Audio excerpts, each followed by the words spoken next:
Cuando hablamos de chocolate, seguro que a muchos nos viene a la cabeza pues, la palabra sabor, placer, dulzura, pero seguro que a ninguno o a casi ninguno en lo que pensamos es en esclavitud. Pues precisamente en eso es en lo que pensó el fundador de Chocolonely, nuestra próxima empresa. Cuando fundó la empresa tenía un objetivo claro, el de eliminar la esclavitud de la industria del cacao. Para hablar de ello tenemos con nosotros a Pascal Baltussen, Chief of Impact and Operations en Chocolonely. Nos va a contar cómo trabajan para conseguir una industria del cacao más justa. Adelante, the floor is yours. Thank you.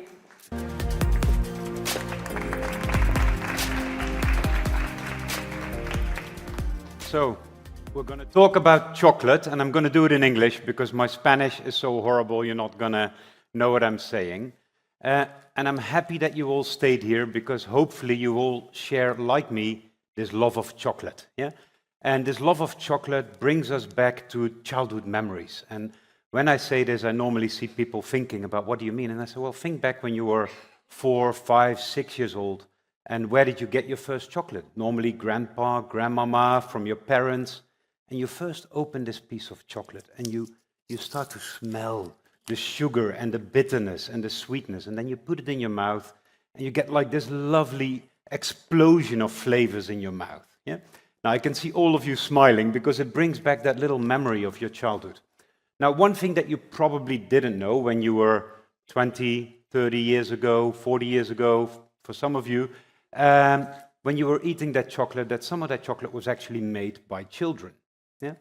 And you think, how can that be, right? Because that was delicious chocolate that I ate, and how can that be made by children? I've never heard of that. Well, the reality is that is still the case today. Yeah? So even today, when you taste some of that delicious chocolate that you can buy in the supermarkets, that chocolate today is still made mostly with child labor. That is why Tony's is existing, and that's why I want to have this great opportunity to talk to you about how important it is to have a social mission at the core of your business and how to combine that with running a business and being a successful business. So to do that, I need to go back and explain a little bit about the cocoa industry. And I'll explain this in 5 minutes, and hopefully you can understand what I'm saying. So the world of cocoa, 60% of the world cocoa comes out of 2 countries in Côte d'Ivoire and Ghana. You can see them here on the map. They're actually producing 60% of the world's cocoa. Then all those cocoa farmers deliver to probably 10 companies, and those 10 companies distribute chocolate to all consumers globally. Yeah? Now, you know what happens when you have an unequal supply chain is that there's a lot of power centered with a few companies that control that. Yeah? So the reason why we exist is exactly for this point, right? We are crazy about chocolate, but we are serious about people. And why are we serious about people? Because we believe that in a world, we're not saying everything needs to be socialist extreme, but things need to be equally shared. And if you're in a chocolate company, they kind of want to make you feel that everything is equally shared. So they've created chocolate bars that you can always divide equally, right? Because why is it divided equally? Because then everybody in your household or your family can have an equal piece of chocolate. Now, if you're a brilliant marketeer at one of these chocolate companies, you might print your name on one of these blocks, but that's about as creative as the chocolate industry has been in the last 50 years. At Tony's, we believe this world is very unequally created, and it's not equal, it's not done the right way, and hence we've created a chocolate bar that is unequal. And you've probably never noticed this, there's a little bar of chocolate in your bag, and you can see that, and that is done not to create a family fight. It's not done to create argues with your family or your friends where you say, I want to have the biggest piece, because the biggest piece here says Tony's Chocolonely. Yeah? And nobody wants the left or the right top corner, because that is the smallest piece, right? And that is not done in order to do that, but it's done to tell a story, and it's done to make people aware of why these issues are in cocoa. And I'll go explain that. And this is when you're having a cocktail and you're opening your bar, you can actually see the countries of West Africa, Côte d'Ivoire, Ghana, Nigeria, Togo, Benin, and Cameroon on the piece of your chocolate. Yeah? And that is where our chocolate comes from. Now, what is the issue that I'm talking about in cocoa? So again, 60% of the world's cocoa comes from those 2 countries, Côte d'Ivoire and Ghana. that is made by 2.5 million smallholder farmers.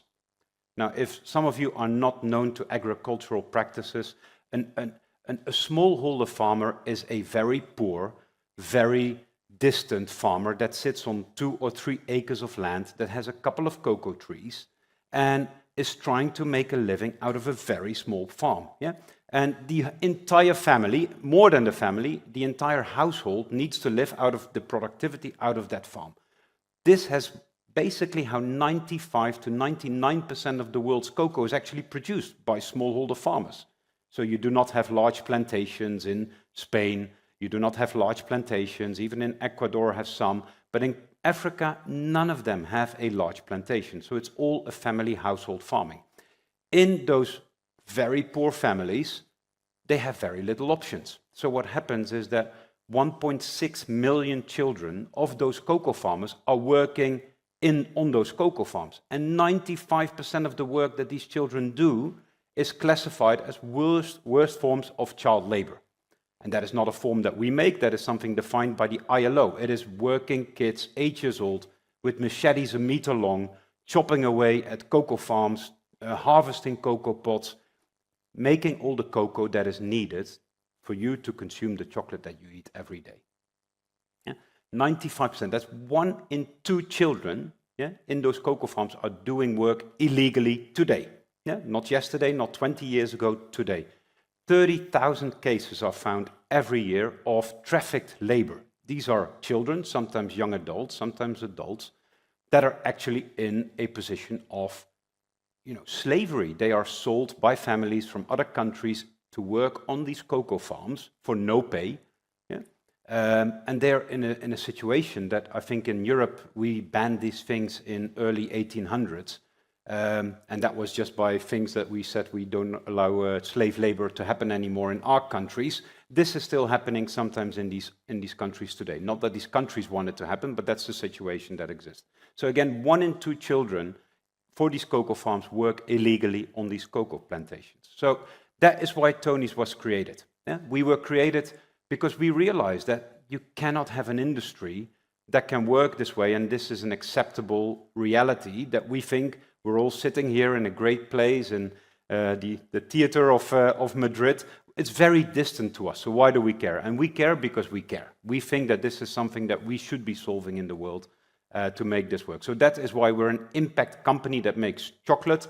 We are not a chocolate company that makes impact. We have a lot of companies trying to do good after they've made a lot of profit and have made a lot of businesses, but they haven't found the basis of the foundation of how you need to build a proper business. Yeah? And they've kind of lost the perspective that a business is not here to make money. Money is here to serve a purpose, but the purpose of money is not to make people richer, it's to actually bring a purpose to society. Yeah? We also believe that we need to be a company, right? We want to make the most beautiful chocolate, we want to grow, we want to be profitable, and we want to be good also to our shareholders, because otherwise we're an NGO or we're a chocolate distribution charity, we sometimes say. That's also not what we want. So we want to be a real company, and we are a real company. We've been in place for 20 years. Last 2 weeks ago, we finished our financial year. We've just delivered 200 million in revenue. We're growing 35%. We are number 2 chocolate company in the Netherlands. We are now distributed almost to all retailers in the UK. We're in the US. We're massively growing in the US. We've grown 80% last year in the US. I think this year we'll be doing $70 million in the US alone. So our chocolate brand is growing and our business is successful. And the great thing is everything that we're doing is good for these farmers. Now, how we do this is not easy. It has taken us a lot of years to build a model that actually works, because when you have to do things for cocoa farmers that are distant to where you are, it is not something you can solve overnight. So we've done it on these 5 basic principles that is our Bible, almost within the company. I'm not going to share all the details with you, and if you have interest, I can talk about it later. But the first thing is you need to know where your cocoa beans come from. So first, for us, traceability is key. Because if you do not know where your stuff comes from, it's very easy for you to claim it's not my problem, it's somebody else's problem to solve, I don't know where my stuff comes from. So you have to know exactly where you source your products. We believe that strong farmers and farmer organizations are critical to give them a voice and to be united and powerful.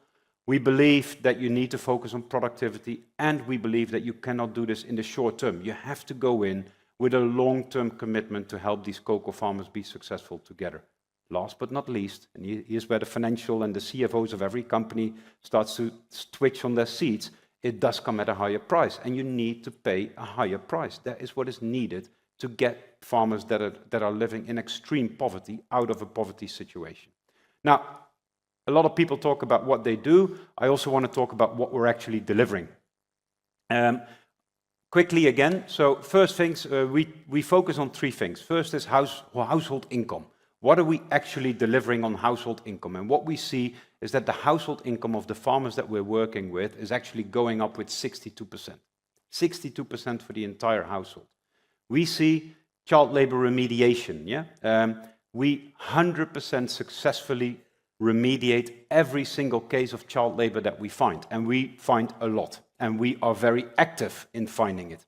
And what you see today in our supply chain, we still find some, especially with new farmers, but we have a prevalence rate of 4.4%. So it's not 50%, it's 4.4%. So we've solved 90 to 95% of the cases today in our supply chain are solved. And I want to ask you, how many companies talk about how many children are illegally working in their supply chain, right? Not many companies have the courage to understand that and the courage to talk about it. And we think it is essential that you have to embrace the problem, you have to go to the problem, because then only can you solve the problem, right? And that's why we are always presenting these numbers. When we talk about environmental, and clearly environmental is incredibly important to every company, all of these farmers that we're working with, 100% deforestation free. So in that sense, we have no deforestation. So when we were successful a couple of years ago, we thought, okay, what can we do more, right? Because now we're successful as a chocolate company, but we are tiny. So how can we become bigger faster? Because we want to grow, and we're growing 35%, but we're not growing fast enough to change the industry. So we've created Tony's Open Chain, and we've basically opened up our model to the entire industry. And we've said, whoever wants to source their cocoa the same way we want, please join us. So currently we have 20, it actually is now 25 Michelin. I needed to update it, the slide forgot, that are actually, we are buying all their cocoa for. Albert Heijn, the biggest retailer in the Netherlands, today again announced that they will change all of their cocoa, all of their chocolate on shelves, private label, everything that they have, to Tony's Open Chain. So we will be managing the supply chain of many of these companies, and some of them are direct competitors of ours. But we think that's great, right? Because we are here to solve an issue. We're not here to compete on who has the best program for cocoa farmers, right? We think we have a good program, we can solve it for other companies, and we've decided that we want to keep this not just for ourselves. And this is another part that makes us quite different, because there would be a lot of companies that say, well, I've built something really unique and it's part of my competitive advantage, so nobody can have it, and we believe that that is just not the way the world should operate. So only together we believe we can change the cocoa industry. Now, I have a video uploaded. I don't know if it's going to work, but I'm going to give it a try. Given the fact that I was in an art theater today, I thought, why don't I try something else instead of me talking? So we've had a poet, and somebody that created a poet out of the work we tried to create. And what I want to do is play the poet to you and see if that maybe also inspires you if I did not. Once upon a time, we all had our parts to play.